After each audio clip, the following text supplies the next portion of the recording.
like when the Jewish boy goes home for the holidays. He's like, Ma, I converted. She's like, you'll always be a Jew. Fetek, you'll always be kissed to me. No? Probably shouldn't put that in the edit. Welcome to the FPV New Product Roundup for the month of May 2023. I'm Joshua Bardwell. And It's Blunty. And we are going to take you through the newest, hottest products in FPV that have come out mostly this month. And first up, we've got something from HaloRC, which shows up on the program fairly often, I would say. And they've got another cool product called the Pandora. What is the Pandora? Well, I wasn't sure. I mean, I can see that it's got a gimbal, right? And it's got some antennas. So presumably it is some kind of a wireless camera rig setup. It's way cooler and more interesting than I realized at first. This is a DJI Inspire 2 that HaloRC has basically ripped the guts out of a DJI Inspire 2 and turned it into a rig that you can mount. You can handhold it, but you can also mount it on just about any other kind of vehicle that you might want to mount and get that awesome camera, the awesome gimbal, the awesome video transmission. It is like a kind of a semi-pro wireless camera rig. Yeah, I mean, it's pretty crazy, what they've done. Like you said, it's basically a naked DJI Inspire 2. So it's got all the, the drone part or all the other parts removed from it. But essentially, it just gives you the ability to, they say basically you can mount it on the top or the bottom, which you can't necessarily do with the normal Inspire 2. It just gives a lot more flexibility to anybody doing any kind of professional filming, like especially on the go. Like you mentioned, you can mount it anywhere, like vehicle tracking, camera cable rigs, RC cars, like all kinds of stuff. Yeah, the nearest thing like that might compete with this in the real world is like an RS3 gimbal with a Komodo and the DJI transmission video link, and I haven't added up. Like a Komodo alone is $5,000. Add on the gimbal. The DJI Link, I think, is $2,000. I think you're at like 1/10 the cost of something. And I don't know exactly how the specs line up, but the specs of the Inspire 2 are pretty good and certainly usable for pro. It seems to me like this is a kind of situation where if in the same way that instead of using a red Dragon, you might use a red Komodo, which is only $5,000. It's not going to give you the same image quality as the Dragon, but it's good enough for a lot of applications.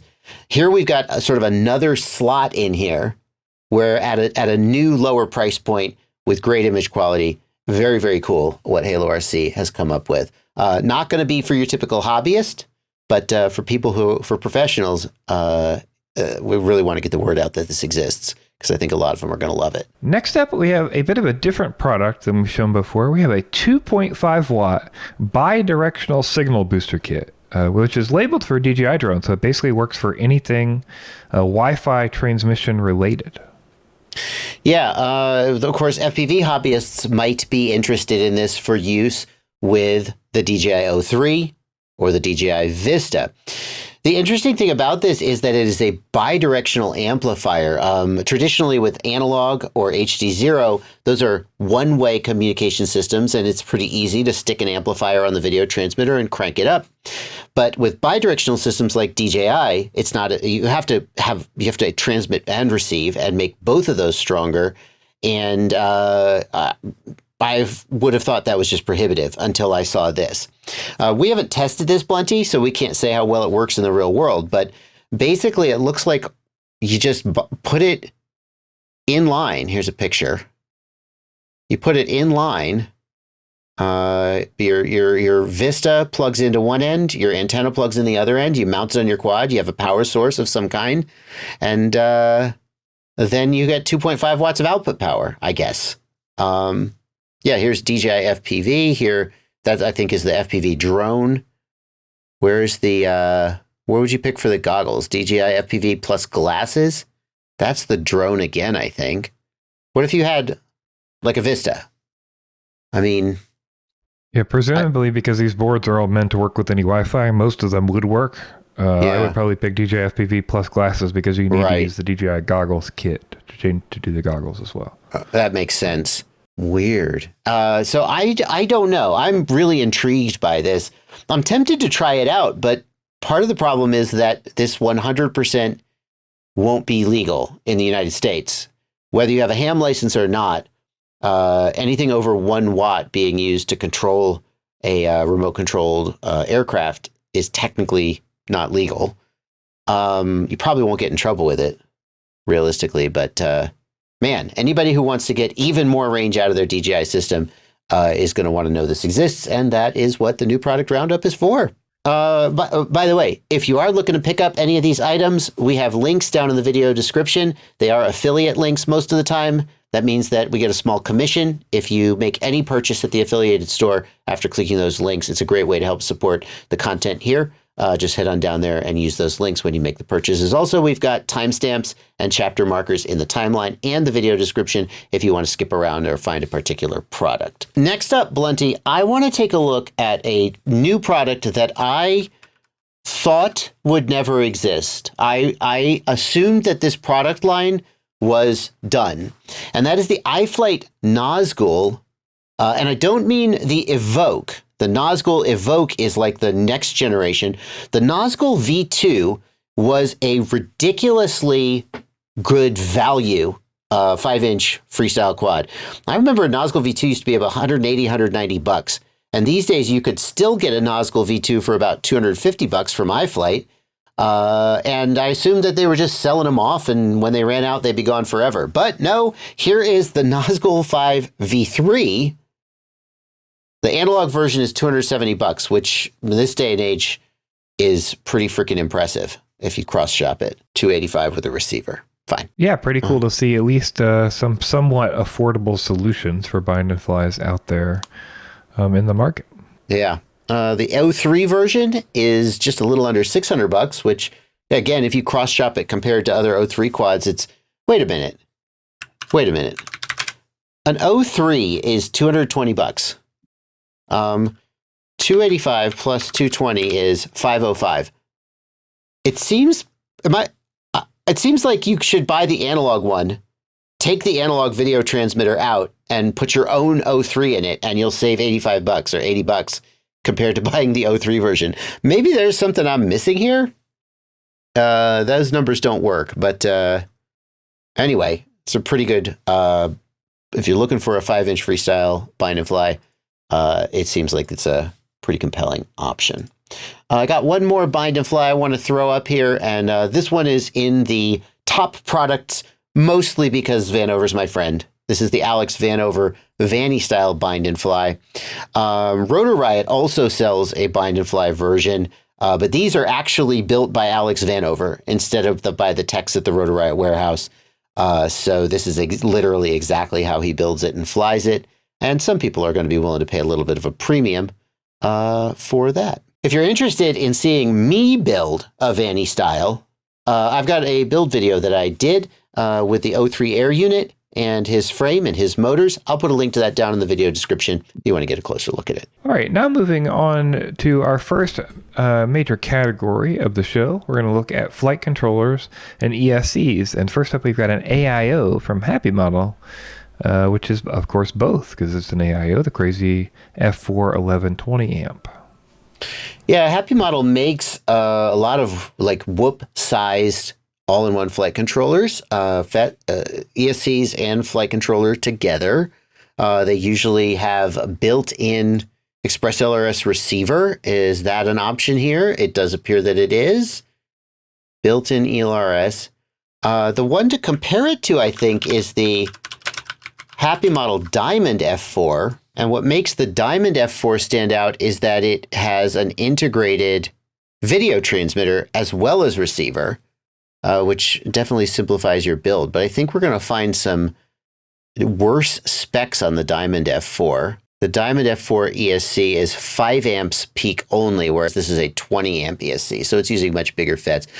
Seems like this would be not so much for 65 millimeter tiny whoops as it would be for maybe like a 3-inch toothpick or something a little bigger. Yeah, 2 to 4S toothpick drone or long range FPV drone. It has the motor plugs though. You wouldn't use those motor plugs on like on a 3 or 4S like long range drone.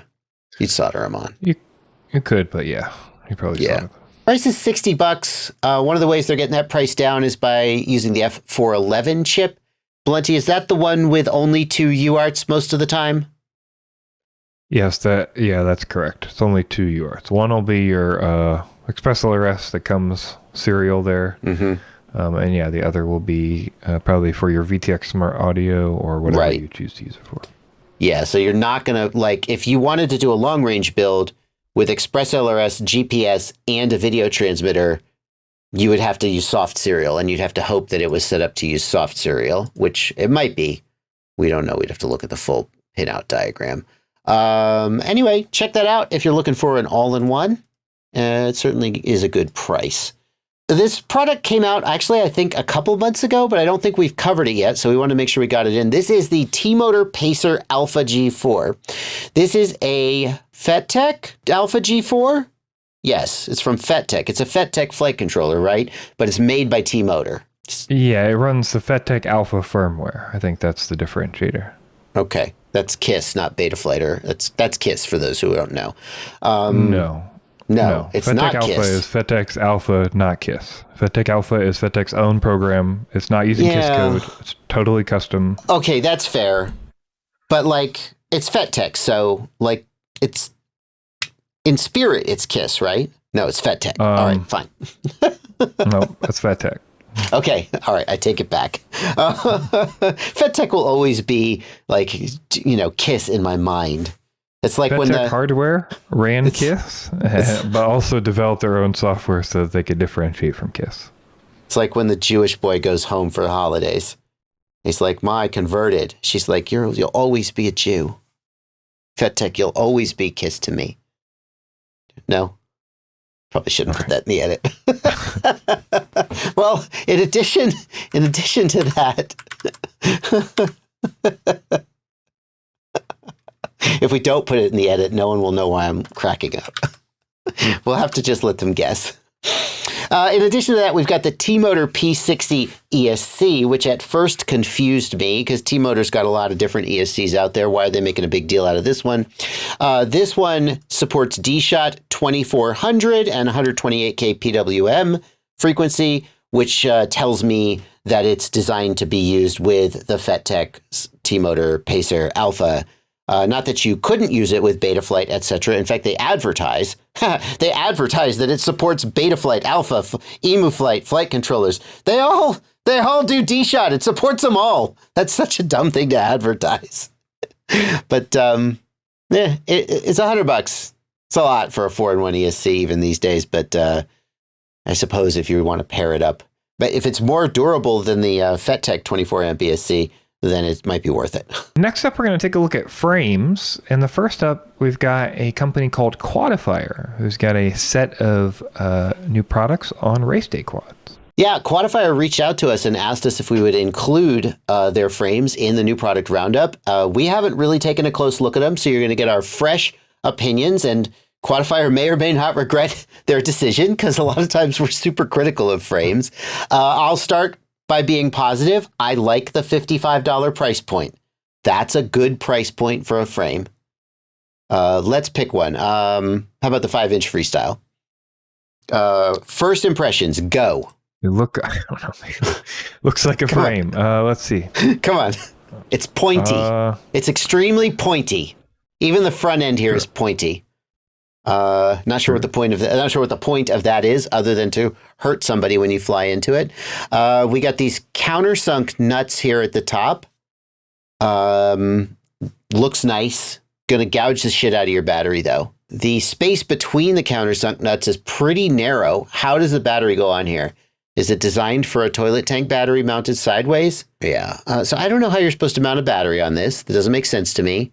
Even if you have a battery pad, it's only going to be able to do so much. I think those nuts are going to gouge into the battery unless you mount the battery sideways, but it doesn't look like it has cutouts for toilet tank mounting. So that's a no. 20 millimeter mounting in the rear, that's fine. A more premium option or the next step up would be to have both 20 and 25, but I can't be too critical. My frame doesn't have that. 19 millimeter cameras, 3D printed camera mount, probably can take various cameras, like probably could take the O3, I don't know. 2 millimeter main plate. There's a O3 version of it. Oh, this is separate. 113 grams all with the TPU and everything. That's a pretty good lightweight frame. I think the biggest thing that stands out to me is I don't know how the hell you mount your battery with these nuts sticking up like this. This appears to be a stretched X racing frame. Racers have pretty much moved away from the stretched X geometry and mostly seem to be running true X. It is extremely flat, but I guess that stands to reason. Here on the bottom, again, how are you mounting your battery without getting it gouged up by these nuts? It doesn't seem, maybe I'm missing something. Most racing frames today have a much more compact. This is kind of stretched out. It's super stretch. Do they have a standard racing one or just the super stretch? The Python 5, $45, pretty typical. Ultra light race frame, 0 compromises. 70 grams. It's pretty good. Like, I really wish they hadn't used these countersunk screws with these nuts. It just seems like they were going for a look here, and it doesn't really... I guess that's my biggest criticism. Anyway, there they are. If you love those pointy frames, you can pick them up at the links down below. I got another frame. This one is by CraftedKwads, the creator of the beloved Odonata, and it is a 5-inch freestyle frame. I always look for innovation, and an innovative feature of this frame is that they've got these rounded parts at the end of the arms, specifically designed to spread out impact and protect the motors and protect the frame and make it more durable. It's clever. Other than that, it mostly looks like a pretty typical 5-inch freestyle frame. The price is $70. There's a lot of other choices out there, but this certainly is one of them. I don't know. 2 years of R&D. I'm not sure I understand the 2 years of R&D in here. And dang it. Again, we got the screws sticking up to gouge the shit out of your battery. People, they look good, but they're a bad decision. Well, what about this one? You have anything to say about this one? Not too much. Come on. Chris Rosser's new, basically the V2 of his frames, it seems like. Yeah, the AOS from or Chris V3? Rosser. Maybe there is already a AOS 5 V2. I'm not sure. They're calling it the Evo. Apparently, new frames are being called the Evo. Fine. And it's basically, he's added 2 things to basically all of his frames. So here they are in all the different sizes, 3.5, 4, 5-inch, 5.5, 7-inch, etc. And one of the things he added was silicone inserts to the camera plates to allow you to mount various cameras like the O3 or an analog camera or a DJI camera or a walk snail camera to allow you to mount those cameras which have slightly different dimensions to place the camera in the ideal location on the frame. The other change that they have now hard mounted the XT60. And Blunty, I wonder if you can think of any cons to that approach. Well, I mean, certainly breaking off would be one when you crash, because obviously if you crash and break your battery, then your battery's broken. But if you crash and break your battery connector on your drone, then you've got to fix that too. You can't just pop on another battery and get flying. Correct. And I heard that he hard mounted it, and I thought he did it similar. Let's take a look at another frame. I thought that he might have done it similar to the Flyfish Volador, which it's you can see has a recessed XT60 here. This is also exactly how the iFlight Evoke does it. And like, okay, I get it. You don't want to chop your battery lead, so you want a recessed connector. You want a hard mounted connector. But if you do it this way, the minute you eject your battery, maybe not the first time, but it's going to come off at a weird angle. It's going to yank it. And it's going to break that plastic. I speak from personal experience. Long time ago, I had a quad that was like this, and that's exactly what happened. So I think this is a mistake. Chris says he did it because people begged him to do it. The exact way that he did it, I think, is a mistake. And if I was building this frame, I absolutely would not do that. Last up in the frames category, we've got the Apex Evo, unrelated to the AOS and Chris Rosser. This is Mr. Steele's frame from Immersion RC. And they also have updated the front end to fit the O3 camera with a 3D printed insert. Yeah, so if you're trying to put an O3 in, they've also updated the geometry here to make sure it fits the O3. Did they? I can't tell if that's the same or not. Looks like they isolate the body of the camera now, or the body of the unit, to not be grounded. Which is a feature. Is it a feature, though? I see what you're talking about. They've got this little plastic thing. Because we're doing that, and because there's 3D printed camera mounts, now it is grounded. What about the screws? Or ungrounded. Really. Aren't the mounting screws going to ground it to the frame? I think they've got little, I think those are like little plastic connectors for them, right? Or no? Oh. I guess, right, because when those seat in, I'm trying to think. Oh, yeah. I think technically when those seat in, they're not going to touch the frame, right? Maybe. I'm not sold on, I'm not convinced that that's like such a big deal as people make it out to be. Don't let your VTX ground to your frame. It'll ruin your video. I think that in the cases where the VTX being grounded to the frame makes you have bad video, there's something else wrong. And that's like the symptom, not the cause. But it can't hurt. Yeah, I think the only concern of the grounding of DJI to the frame is just that if you happen to then have a problem where a hot gets touched to the frame, like maybe you install new motors and your screws are too long, then you're going to have burning, arcing in somewhere on the frame. So. It will protect your O3 from getting fried if somehow you get a cut wire and you connect hot to the frame. That's fair. Next up, we're going to take a look at bind and flies, and specifically we're going to look at 2 whoops from NewBeeDrone. And, this is something people said, hey, it'll never be done, or it'll take a long time to do. And honestly, it did take a long time to do, but now it has been done. And what we're talking about today is the new NewBeeDrone Ghost and Crossfire integrated whoop boards and whoops that they're selling. So basically, they convinced Immersion RC and TBS to get in there and integrate their receivers onto these whoop boards. Now you finally have integrated UART-based receivers on these flight controllers without having to have the extra weight of the receiver and having it soldered on there a little awkwardly and all that kind of stuff. Yeah, just to belabor the point in case anybody missed it, these are not tiny whoops with a Ghost or Crossfire receiver pre-installed. That's existed for a long time. NewBeeDrone has a new flight controller with the Ghost and Crossfire receiver built into the flight controller. And that's, for some people, this is going to be compelling enough to make them buy it, even if maybe the Acro B65 wouldn't be their very first choice. They might just buy and upgrade the motors, for example, although 27,000 kV is pretty decent motors. That's pretty cool. I can't help but notice that the Ghost version is marked down to 111, where the Crossfire version is full price. Oops, I guess we know which one's selling better. Yeah, either way, though, very cool to see this finally happen. And NewBeeDrone getting this hardware made. So yeah, cool stuff. We've got another tiny whoop we were going to look at today, and this is the WhoopFly 16. It is not a 60, it's a 75 millimeter in size, and it's kind of different from any tiny whoop I've seen before. Yeah, this is going to be an injection molded inverted pusher at the 1.6 inch size. So this is going to be that 75 millimeter size. And this is from Sub250. You can get this in HD0, walk, snail, or analog. Mm-hmm. I can't think of another 75 millimeter whoop with the motors mounted in a pusher configuration. It's supposed to give more efficiency, I guess, compared to the motors on top. 1002 is pretty good size for a 75 millimeter. What's the weight? It feels like it's heavy, doesn't it? Yeah, I would assume so. At least the ones that are with the digital in them. Yeah. I'll also say I think the other 75 millimeter pusher I can think of is the Tiny Hawk 2. Or Tiny Hawk in general, I guess.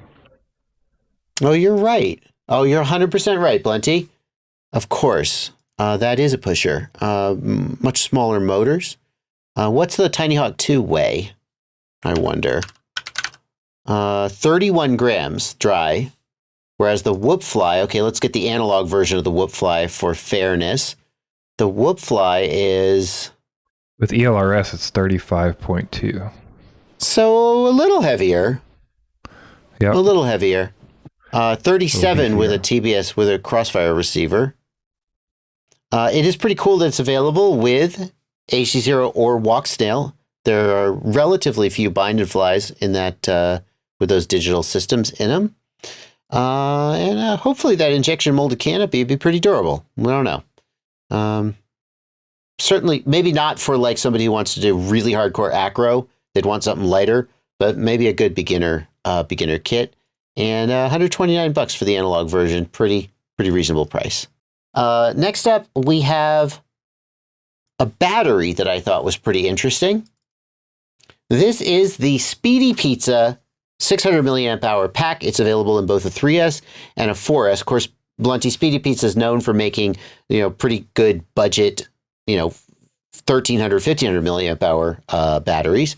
This one stood out to me because like the 3S version, I think, isn't that what Tiny Hawks use or Tiny Trainers use? Yeah, I believe that's correct. Somewhere right around that number. Yeah, it looks like it would fit a Tiny Trainer. And some of the Tiny Trainer batteries that are out there are like expensive tattoo batteries. So assuming this fits is the right size, it's nice that Speedypizzas come in this size class. And then the 4S, I'm not 100% sure what you'd use it for, but I bet there's something out there. Maybe a toothpick.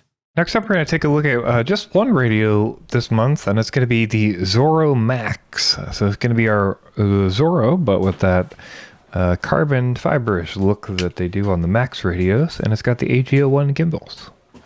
Yeah, the AGO1 gimbals by themselves are, I think, about an $80 upgrade. These are the AGO1 minis, not the full-size AGO1s that like go in the Boxer and the TX16S.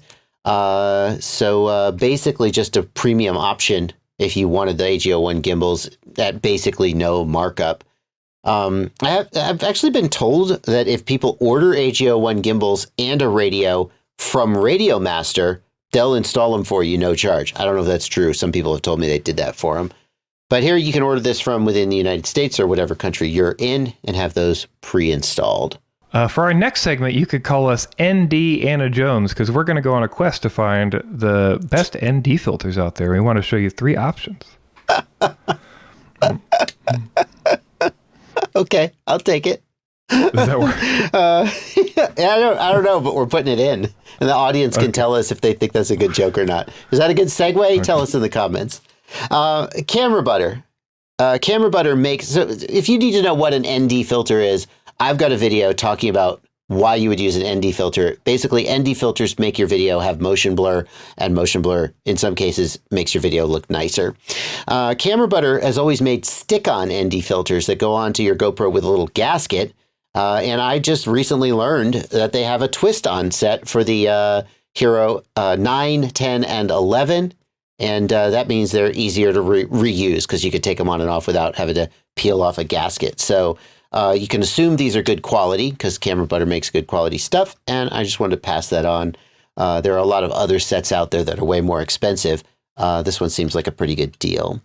The other two, Blunty, are for the O3 Air unit. And I don't actually so much care about motion blur there. Do you know why? You know why I think these are interesting? I'm going to guess so that you can get the footage to look better because you're using the DVR. That's true. The O3 is also recording onboard footage, maybe in lieu of an HD camera. So you don't care about motion blur in your goggles, but you do care about the final thing. But one of these filters is just a clear UV filter. It's not actually an ND filter. And it solves what might be the biggest problem with the O3 Air unit. The lens gets scratched up super easily or even broken in a crash. I would consider running this UV filter on any O3 that is a remote chance of either getting crashed or getting sand or dust kicked up by the props. So many people I know who have switched to the O3 have had to replace cameras just because the lens got ruined. So that could be money well spent. We've got one here from GepRC and one here from FlyWoo. I actually have these and I will be testing and reviewing them. I haven't done it yet, but I wanted to let you guys know they exist. One of the biggest complaints of the DJI Goggles 2, they're uncomfortable on your face. Well, maybe one of these foam padding will help you with that. Can't make any promises because everybody's face is different, but again, we have links to these down below. And if you hate the way your Goggles 2 fit, then consider picking up one of these. That's it. Thank you, Blunty. All right, thanks. We'll be back next month with another new product roundup.